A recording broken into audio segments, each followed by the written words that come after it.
Human reproduction में कल हम बात कर रहे थे कि फर्टिलाइजेशन के दौरान किन किन चीज़ें कौन कौन से इवेंट्स हमारे पास होते हैं और कैसे स्पर्म जो है वो एग सेल तक पहुँचे। इसमें हमने दो चीज़ों की कल बात की थी। पहली चीज़ जो अप्रोच थी स्पर्म की, उस अप्रोच में कौन कौन सी ऐसी चीज़ें थी जो स्पर्म के लिए यूजफुल थी, उसको आगे बढ़ने में मदद कर रही थी, और कौन सी ऐसी चीज़ें थी जो स्पर्म के लिए एज ए रेजिस्टेंस का काम कर रही थी। After discussing that, the third one which we are going to discuss, that is capacitation. Capacitation आपको एज ए टर्म भी एग्जाम में कभी कभी पूछी जाती है। कैपेसिटेशन का मतलब होता है कि जब हमारे पास स्पर्म फंक्शनल मैच्योरिटी को अटेन करता है inside the female reproductive tract, उसे हम कहते हैं कैपेसिटेशन। तो लिखेंगे कैसे इसको? when sperms attain when the sperms attains functional maturity in the female reproductive tract, then it is called as capacitation.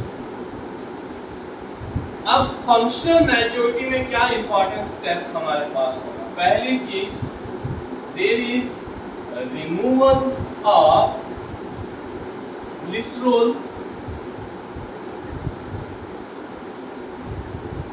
And glycoprotein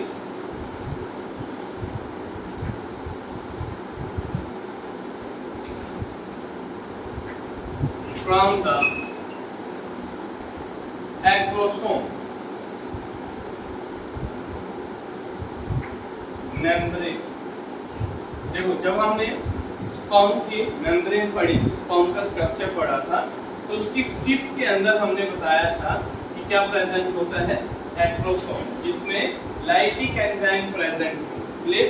और ये लाइटिक एंजाइम 3 तरह के बताए थे, डिस्कस किए थे, और इनका फंक्शन होता है कि ये एग के बाहर की जो वाल्व होती है उसको क्या करेंगे? डिसॉल्व करते हुए स्पर्म को अंदर तक लेके जाएंगे। तो अंदर तक लेके जाएंगे कैसे? जब इसके बाहर की जो प्लाज्मा मेम्ब्रेन और एक्रोसोम की मेम्ब्रेन क्या हो जाएगी? थिन हो जाएगी। एक्चुअल में ये जो मेम्ब्रेन हमारे पास है, जो एक्रोसोम की मेम्ब्रेन है, इसके पास ग्लाइकोप्रोटीन और स्टीरोल के कंपोनेंट्स प्रेजेंट होते हैं। कौन कौन से केमिकल कंपोनेंट्स होंगे? Glycoprotein and sterol. तो यहाँ पे हमारे पास क्या होगा? ये स्टीरोल और ग्लाइकोप्रोटीन के जो कंपोनेंट्स हैं, इसकी रिमूवल जब होगी तब हमारे पास इसके लिए, लाइटिक एंजाइम के लिए आसान हो जाएगा अंदर से बाहर आना, और इसे ही हम क्या कहेंगे? फंक्शनल मैच्योरिटी कहेंगे। वो फंक्शनल मैच्योरिटी मतलब फंक्शनली वो एक्टिव हो रहा है। स्पर्म जो है वो फंक्शनली एक्टिव हो रहा है, डेवलप तो हो गया है, लेकिन अब अपने आप को पूरी तरीके से तैयार भी कर रहा है एग के साथ में फर्टिलाइज करने के लिए। दूसरी हमारे पास फंक्शनल मैच्योरिटी को अटेन करेगा by the influx of calcium ion. जो कैल्शियम आयंस हैं वो क्या करेंगे? अंदर उनकी इनटेक जो होगी वो बढ़ जाएगी। स्पर्म क्या करेगा? अपने अंदर जो है कैल्शियम आयन को लेना जो है वो स्टार्ट करेगा, जिससे कैल्शियम आयन ज्यादा एक्टिव हमारे पास हो जाएंगे और विग्रस तरीके से क्या करेंगे? मूवमेंट करेंगे। ठीक है, तो इसके अंदर आप लोग लिखेंगे that calcium ion are taken by calcium ions are taken by sperm and become more active, and they will become more active. Clear? Then next important हमारे पास जो स्टेप होगा इसके अंदर, फर्टिलाइजेशन के अंदर, that is fertilizing and anti-fertilization reaction. Anti-fertilization reaction. देखो ये reaction जो है ये बहुत इंपॉर्टेंट है और बहुत बार जो है वो पूछी जाती है। फर्टिलाइजर और एंटी फर्टिलाइजर ये क्या है हमारे पास केमिकल। जो फर्टिलाइजर है ये स्क्रीट करता है ओवन। ये एक ऐसा केमिकल है जो स्क्रीट कर कौन करेगा, ओवन। याद रखिएगा that fertiliser is secreted by ovum or we can say the egg cell। और जो एंटी फर्टिलाइजर केमिकल है, anti fertiliser it is secreted by the sperm। आपको पता है ओवरीज हमारे पास क्या होती है, पेयर में प्रेजेंट होती है और एवरी मंथ 2 ओवरी में से एक ओवरी ही एग को रिलीज करती है। अब जो स्पर्म्स हैं फैलोपियन ट्यूब भी 2 हैं, ऐसे हैं, एक लेफ्ट एक राइट जा रही है। स्पर्म वजाइना के थ्रू यूट्रस के थ्रू होते हुए जा रहे हैं। अब उसको कैसे पता चलेगा मुझे लेफ्ट जाना है या राइट जाना है और एग कहाँ पे, ठीक है। और एग को कैसे पता चलेगा कि जो स्पर्म आ रहा है that is the right sperm और रॉन्ग स्पर्म, वो सेम स्पीशीज का है या नहीं है, ठीक है, वो आइडेंटिफाई तो होगा ना।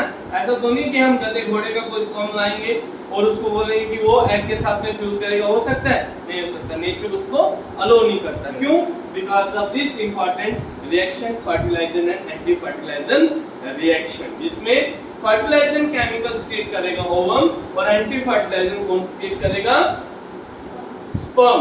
और यहाँ पे हमारे पास ये जो फर्टिलाइजर है ये केमिकल सब्सटेंस स्पर्मोफिलिक साइट्स को डेवलप करेगा। कौन सी साइट डेवलप करेगा, spermophilic site. Fertiliser they are going to form spermophilic sites.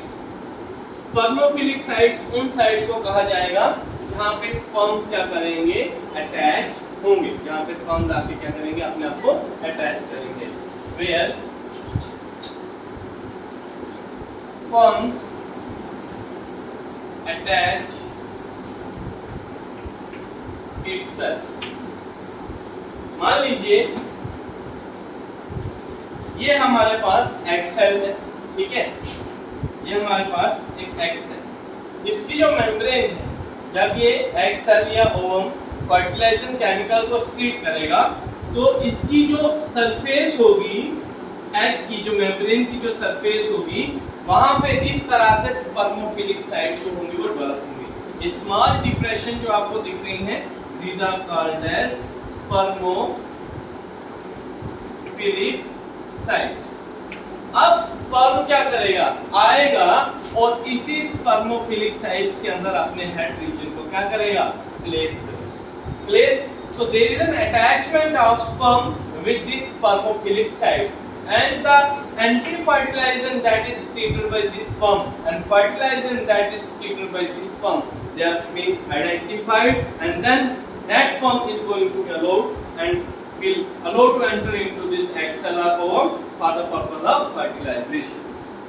जो दूसरे स्पीशीज का हमारे पास स्पर्म होगा वहां पे फर्टिलाइजर एंटी फर्टिलाइजर रिएक्शन नहीं होगी, बिकॉज़ एंटी फर्टिलाइजर स्पर्म जो वो स्क्रीट करेगा ही नहीं, तो वो स्पर्मोफिलिक साइट के साथ कभी भी अटैच हो ही नहीं सकता, नहीं होगा तो ऑटोमेटिकली फर्टिलाइजर उसके साथ नहीं कर सकता है। क्लियर? तो एंटी फर्टिलाइजर हमारे पास जो है और फर्टिलाइजेशन रिएक्शन जो है वो स्पीशीज की यूनिकनेस को बनाए रखने में बहुत इंपॉर्टेंट रोल प्ले करती है। तो नेक्स्ट इसमें अगर हम बात करें, पहले तो ये बता दीजिए इसको फर्टिलाइजर एंटी फर्टिलाइजर समझ आ गया। 2 केमिकल याद रखने, फर्टिलाइजर स्क्रीट करता है ओवम या egg, anti fertiliser is secreted by the sperm और वो फर्टिलाइजर डेवलप करेगा स्पर्मोफिलिक साइट्स जहां पे स्पर्म अपने आप को क्या करेगा, अटैच करेगा। नेक्स्ट दैट इज इंपॉर्टेंस और significance of this fertiliser anti fertiliser reaction. तो पहली significance, it maintains specificity, it will maintains the specificity or we can say the uniqueness of species। इसको मेंटेन करेगा स्पीशीज की uniqueness को maintain करेगा। Clear? मतलब इंसान है तो उसके बच्चे आगे इंसान ही होंगे। वी कैन प्रेडिक्ट कि ह्यूमन है तो आगे स्पीशीज क्या रहेंगी, सेम रहेंगी, यूनिक रहेंगी as that similar to that of the human one. Clear? दूसरी हमारे पास क्या इंपॉर्टेंट फंक्शन रहेगा फर्टिलाइजेशन एक्टिव फर्टिलाइजेशन का, कि ये स्पर्म के नंबर को क्या करता है, मेंटेन करने में मदद करता है। Maintain through out the number of sperm. ऐसा नहीं है कि बहुत सारे स्पर्म जो है आके उसको खेल चुके हैं, ठीक है, स्पेसिफिक साइट्स है तो जितनी जगह पे उसको मिल रही है उतनी जगह पे स्पर्म उसको अटैच कर रहा है। तो जो भागदौड़ वाला मसला है कि बहुत सारे स्पर्म एंटर करेंगे एक सेल के अंदर, ऐसा नहीं होगा। एक टाइम पे एक ही स्पर्म अंदर एंटर करेगा और फिर जो एग की लेयर है बाहर से सॉलिड हो जाएगी, बाकी स्पर्म्स की एंट्री को रिटार्ड करेगी और जितने भी बाकी स्पर्म्स होंगे बाहर वो धीरे धीरे क्या हो जाएंगे, डीजेनरेट हो जाएंगे, खत्म हमारे पास। तो यहाँ पे it will maintain the specificity or uniqueness of sperm, and जो second point आएगा it will maintain the number of sperms throughout जो नंबर ऑफ स्पर्म है उसको क्या करेगा, मेंटेन करेगा। यहाँ तक क्लियर है? मिटा दूं? कुछ पूछना है तो अभी पूछ सकते। ये कंटिन्यू हो रहा है पिछला वाला, ठीक है, दो पार्ट्स इसके पहले पढ़ चुके हैं, जो स्पर्म की अप्रोच थी और उसके जो बैरियर थे। रिवाइज करवा देता हूं आपको। अप्रोच में कौन कौन सी चीजें होंगी जो स्पर्म को मदद करेंगी। सबसे पहले स्पर्म को जो स्ट्रक्चर है उसमें जो टेल आ रही है वो स्पर्म को स्विम करने में मदद करेगी। दूसरा हमारे पास क्या है, जो प्रोस्टाग्लैंडिन सिक्रीशन है वो क्या करेगी, यूट्रस को कंट्रैक्ट करेगी, सक्शन क्रिएट करेगी, जिससे स्पर्म क्या करेगा, ऊपर की तरफ मूव करेगा। और बैरियर में हमारे पास एंडोमेट्रियम की लाइनिंग क्या होगी, थिक होगी, जिससे स्पर्म को क्रॉस करना मुश्किल हो जाएगा। पीएच जो होता है फीमेल रिप्रोडक्टिव ट्रैक्ट के अंदर वो एसिडिक होता है, जिसमें सर्वाइव क्या होते हैं, सर्वाइव करना स्पर्म के लिए मुश्किल हो जाता है। फैगोसाइटिक एक्टिविटी हमारे पास क्या हो जाती है, बढ़ जाती है। क्लियर है? यहाँ तक समझ आई बात?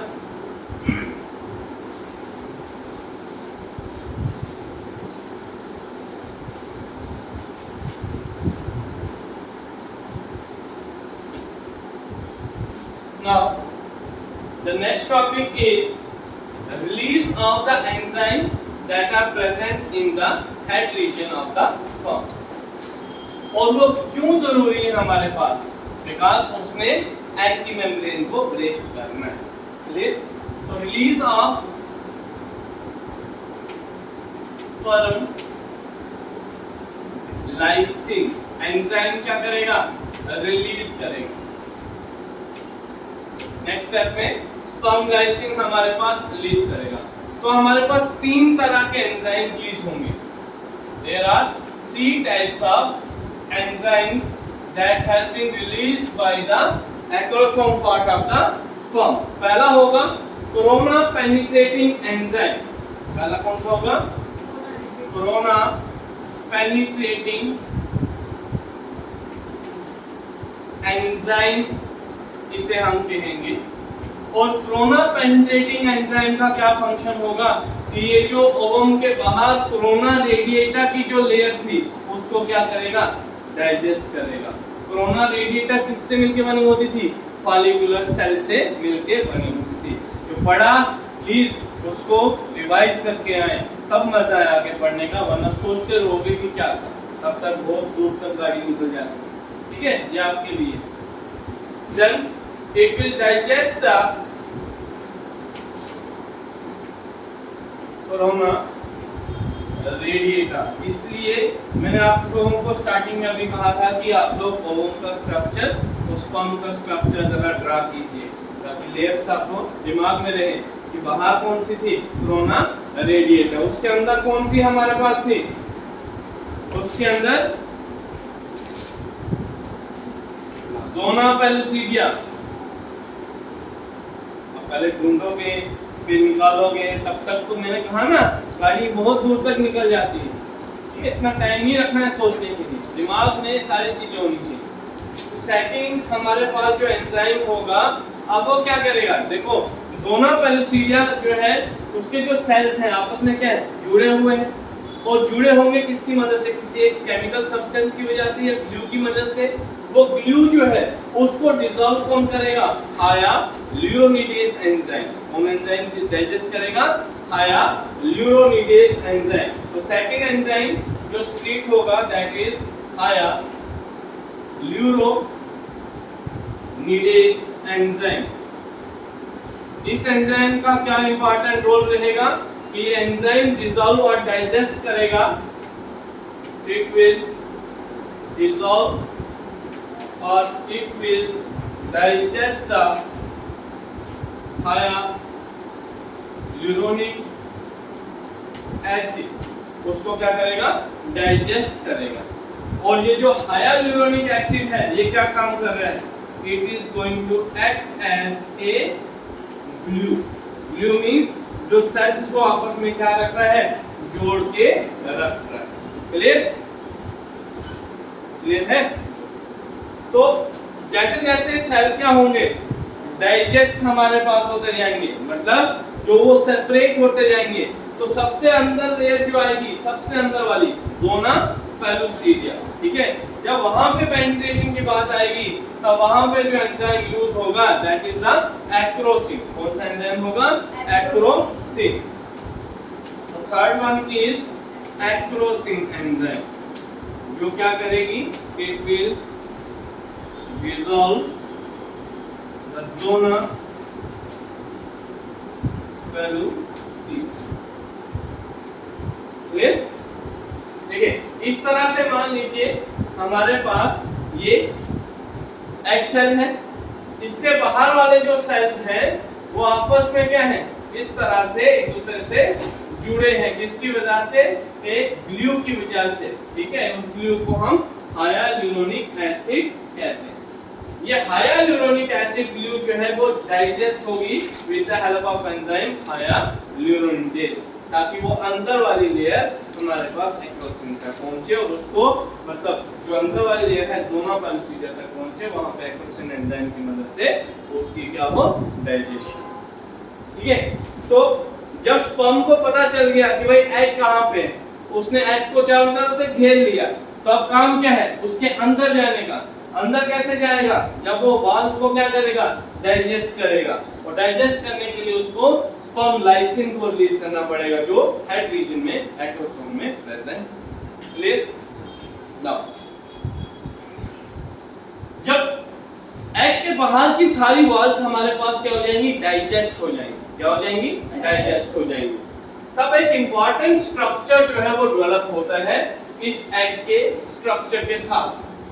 वो जो स्ट्रक्चर हमारे पास है that is reception cone. There is a formation of reception cone. तो नेक्स्ट जो स्ट्रक्चर हमारे पास बनने जा रहा है इसे रिसेप्शन कोन हम लोग कहेंगे।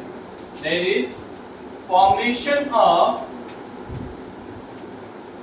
रिसेप्शन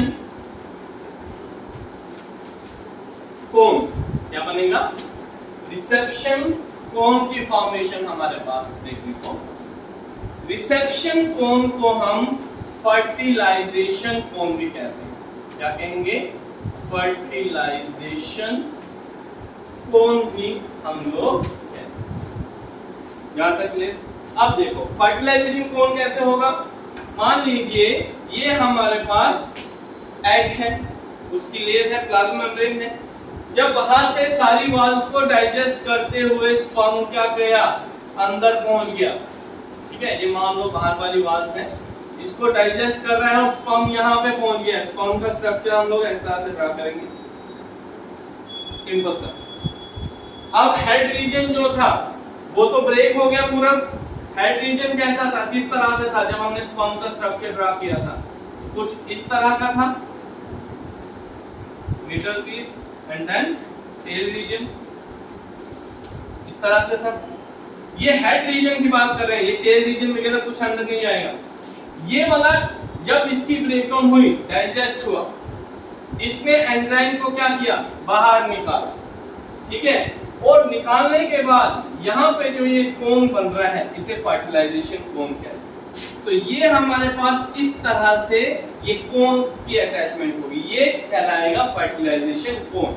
अब इसी फर्टिलाइजेशन कोन से जो मेल स्पर्म का न्यूक्लियस है वो इसके न्यूक्लियस के साथ में, एग न्यूक्लियस के साथ में मिलेगा और दोनों मिलके क्या बनाएंगे, जाइगोट बनाएंगे। समझ आई बात? तो यहाँ पे क्या बन रहा है, दिस इज द फर्टिलाइजेशन कोन। रिजवान समझ आ रही है? पक्का? फर्टिलाइजेशन कोन यहाँ पे हमारे पास इस तरह से बना। अब यहाँ पे एक और इंपॉर्टेंट चीज आपने याद रखना, जब आपने oogenesis पढ़ा था तो वहां पे मैंने आपको एक चीज बताई थी कि oogenesis का प्रोसेस स्टॉप होता है, पॉज हो जाता है कब, जब हमारे पास मियोसिस फर्स्ट डिवीजन हो जाए, जब मतलब सेकेंडरी oocyte बना और एक पोलर बॉडी बन गई, तब हमारे पास oogenesis का प्रोसेस स्टॉप हो जाएगा। और जैसे स्पर्म की एंट्री होगी, oogenesis जो होगा वो मियोसिस फर्स्ट से फिर से रिज्यूम होके मियोसिस सेकंड डिवीजन करेगा और फिर वहां पे सेकेंडरी oocyte से एग सेल बनेगा। एग सेल पहले नहीं बनता है, पहले क्या बनेगा, सेकेंडरी oocyte ही बनता है। तो यहाँ पे एक इंपॉर्टेंट पॉइंट आपने याद रखना है, that when the sperm touches the membrane of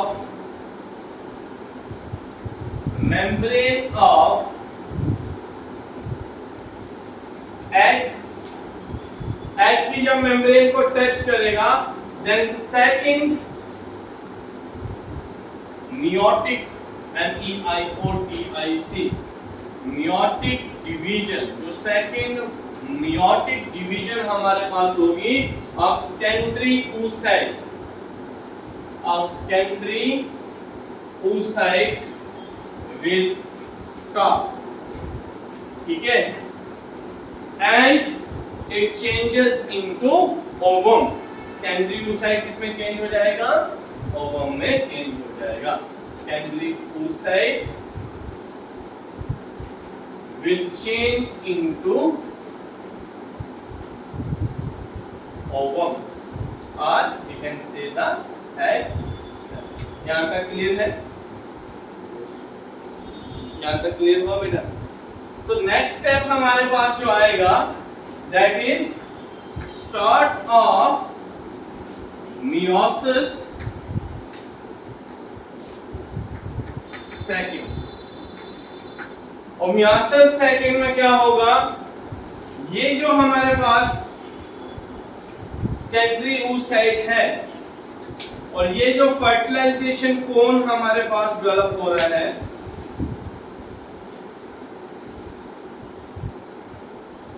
ये जैसे ही इसकी मेम्ब्रेन को टच करेगा वैसे ही ये सेकेंडरी oocyte जो है it will going to convert into the egg cell और साथ ही साथ एक पोलर बॉडी भी बनाएगा, एक और पोलर बॉडी भी हमारे पास बनाएगा। अब यहाँ पे एक क्वेश्चन इंपॉर्टेंटली एग्जाम में पूछा जाता है, नीट में पूछा जाता है, सीबीएसई में भी चांसेस रहते हैं पूछने के लिए, और आप लोगों के लिए भी जानना बहुत ज्यादा जरूरी हो जाता है कि हमारे पास जो पोलर बॉडीज बनती हैं oogenesis में, टोटल बनती हैं 3, यही बनती हैं टोटल पोलर बॉडीज। कितनी बनती हैं? 3। लेकिन उन पोलर बॉडीज का फंक्शन क्या हो, what is the function of the polar bodies, आप में से किसी ने नहीं पूछा ना, बताऊंगा तो आप बोलोगे, वरना नहीं पूछोगे, पूछना है। इतनी क्वेश्चनिंग करोगे तो उठने के लिए ध्यान रखना। पोलर बॉडी एक तो साइज इसका एज कंपेयर टू एक्सेल क्या रहता है, स्मॉल, क्लियर। और पोलर बॉडी इसलिए बन रही है हैप्लॉइड कंडीशन को मेंटेन करने के लिए। एग जो बनेगा वो क्या बनेगा, हैप्लॉइड बनेगा ना, तो उसके अंदर क्रोमोसोम क्या होंगे, आधे होंगे। तो आधे क्रोमोसोम कहाँ जाएंगे, वो इस पोलर बॉडी के अंदर जाएंगे। तो पोलर बॉडी इसलिए बनेगी क्योंकि वो आधे क्रोमोसोम को अपने पास लेके हैप्लॉइड नंबर को क्या करेगी, मेंटेन करेगी। दूसरी इंपॉर्टेंट चीज कि पोलर बॉडी का स्ट्रक्चर बहुत छोटा होता है as compare to the egg cell. Reason क्या है उसका? क्योंकि वो स्मॉलर साइज की इसलिए रहती है क्योंकि वो जो साइटोप्लाज्म है उसके अंदर अपने अंदर बहुत कम रखती है। साइटोप्लाज्म किसको दे देती है? एक्स सेल को दे देती है। उसको वो चाहिए न्यूट्रिशन के लिए, डेवलपमेंट के लिए, जाइगोट को बनाने के लिए। पता चला? एग्जाम में आएगा तो आप लोग कर सकते हो। ठीक है, जो भी चीज करो ध्यान से दिमाग लगा के समझ के करो, फिर कोई दिक्कत नहीं आना। तो यहाँ तक का प्रोसेस जो भी है वो फर्टिलाइजेशन का आता है। मतलब इतनी सारी स्ट्रगल हमारे पास स्पर्म को करनी पड़ती है वजाइना से लेके इस एग सेल तक पहुंचने के लिए, और फिर कहीं जाके मेम्ब्रेन को डिसॉल्व करने के बाद इस हेड रीजन को ही एंटर करके बाकी जो मिडल बेस टेल रीजन है वो बाहर ही रहेगा। न्यूक्लियस की एंट्री होगी, मेल न्यूक्लियस और फीमेल न्यूक्लियस को फ्यूज करके कंबाइन करके n प्लस n क्या बनाएंगे? 2n जाइगोट बनाएंगे, जिससे हम कहेंगे कि अब हमारे पास फर्टिलाइजेशन हो चुकी है। तो दो न्यूक्लियस मिलके एक न्यूक्लियस बनाएंगे।